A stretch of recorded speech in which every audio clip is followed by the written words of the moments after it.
At the dawn of stars, Guntera, king of the gods, was born fully formed to a she-wolf. Little is told of this primeval era of the dwarfs' mythology, other than there was battle, with Guntera set against giants and monsters.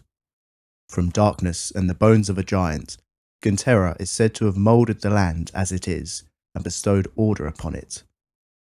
6 deities there are purported to be within the dwarfs' mythology: Guntera, king of the gods, warrior and scholar; Kilf, goddess of rivers and the sea; Urur, god of the air and the heavens; Morgothol, god of fire and smiths; Sindri, the earth mother goddess; and the enigmatic Helsvog.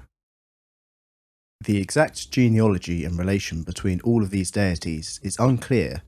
However, we're told that Kilf was taken as mate by Guntera, and that Urur and Morgothol are brothers. After order had been brought to the world, all the gods were in agreement the world should not be peopled. All the gods, that is, save Helsvog. In secret, Helsvog fashioned dwarfs out of the roots of a mountain, and they spread forth from the lands of the Haderach desert. Jealousy roared amongst the other gods the moment they found out what he had done. In a bid to control the land, Guntera brought forth the elves. From the soil, Sindri created humans. Together, Urur and Morgothol coalesced their power and loosed dragons upon the land. Only Kilf mastered herself and stayed her hand. In the text, it is the dwarf Ganel, chief of the religious clan, Durgrim's Quan, who recites this tale of creation to our protagonist, Eragon. Eragon listens with polite acceptance to the priest's sincerity, but within himself can't help but question, how does he know? Most likely, this creation myth is just that, a mythology, no more true than the many mythologies of the real world. However, is there any truth to the dwarf's religion at all? Scant evidence put forth by the dwarf priests has been quickly dismissed. Coral is not, as they assert, living rock, which would support their claim that Helsvog created life from stone, but it is instead shown to be animals that create their own exoskeleton. Yet this disproof has been rebuffed by the priests, claiming that all rocks contain life, but it is only themselves that can detect it in landlocked stone. However, let us turn to the most significant pieces of evidence we have to consider on this matter: Eragon's possible interactions with Guntera.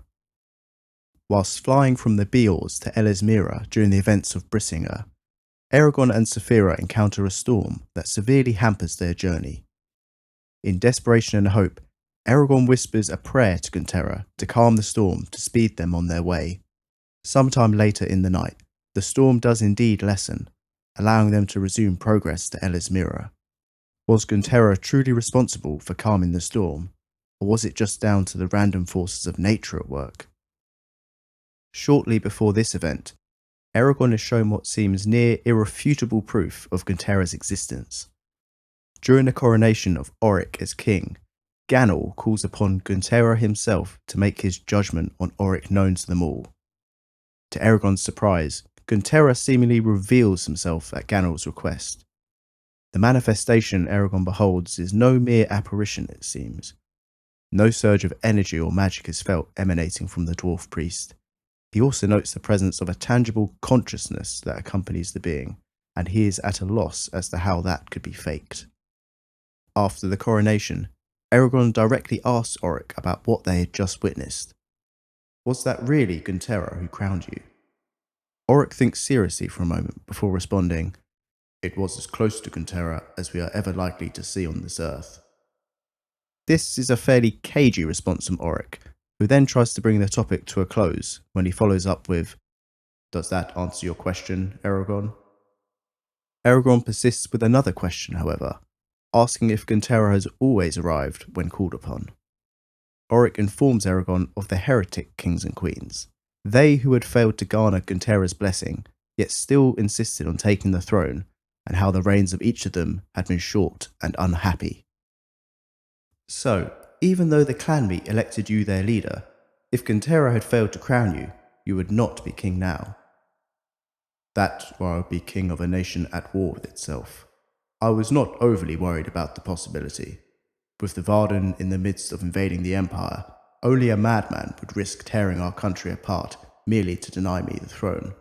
While Guntera is many things, he is not mad. My interpretation and theory I put to you, dear listener, is that Oric knows, or at least harbours suspicions, that there is in fact no Guntera. Guntera is merely a manifestation created by Ganel and possibly other members of the Quan, who use Guntera to wield influence and control over the Dwarven nation. Let us run with this theory.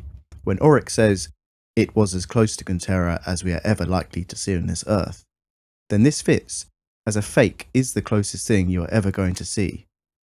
It should be noted that Ganel voted against Oric as king at the clan meet, instead voting in favour of Nardo. Considering this, let's re-examine Oric's response to Eragon when he notes there was a possibility Guntera, aka Ganel, may not have crowned him. I was not overly worried about the possibility.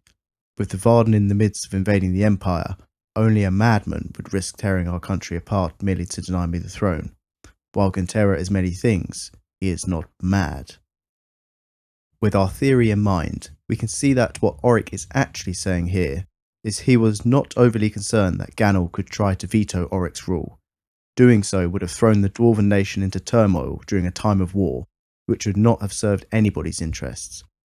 Whatever their differences, Oric knew Ganel to be a measured and logical political adversary. But if Guntera is only a magical apparition of Ganel's, then how did he manage to fool Eragon? Or at the very least, suspend Eragon's disbelief at what he witnessed? The first thing that Eragon notes is that there was no flow of magic or energy from Ganel as he uttered his summoning. However, we have seen multiple instances in the text of spells being cast at earlier times and then being triggered at a later time when required. Take for example Murtag's healing object he used on Thorn on at least 2 occasions we know of, or the myriad of traps that were triggered leading up to Gabatorix's throne room in the final book. How, though, could the consciousness have been an illusion? This, I admit, I have no concrete answer for. The only thing I would note is the dwarves seem to understand some of the mysteries of the mind and magical illusion, as illustrated in the attempted assassination of Eragon under Trondheim. The minds of the assassins were hidden from Eragon. If one can hide a mind, then is it not too great a leap to say they could cast the image of a mind also? In a nutshell, Guntera is not real. The dwarf priests are lying when they claim they alone can detect life in landlocked stone.